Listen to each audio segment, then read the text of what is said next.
It's the middle of January and the time is ripe to get your garden blooming. So here are some great tips to get your backyard looking beautiful here in South Australia. So January is a good time to consider some Australian natives or some hardy plants. We have a great variety of trees and shrubs with a bit of love and water will thrive at this time of year. If you're new to gardening, try out our Mighty Tough range. They're easy to look after and they look fantastic. The Flying Start tube stock are brilliant choices for this time of year.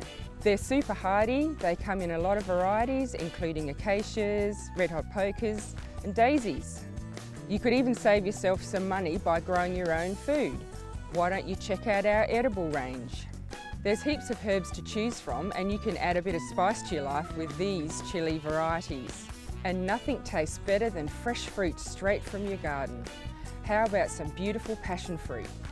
If you're unsure of what to plant, why don't you come in store and visit us and we can help you with some advice.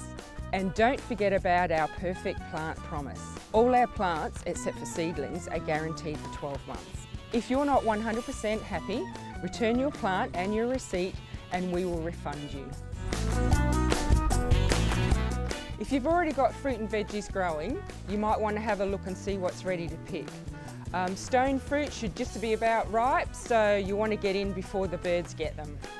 And veggies should be good to harvest, things like your capsicums, cucumbers and tomatoes.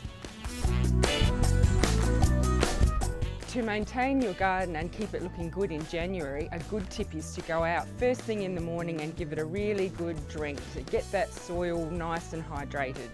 This encourages root growth and helps avoid sunburn, mildew and fungal diseases. Morning is also the best time to harvest those fruit and veggies and add some mulch to stop that precious water from evaporating. Have a chat with our experts at your local Bunnings and check out the range of plants that you could soon have in your garden. Click here for more gardening advice or click here to go back to the website.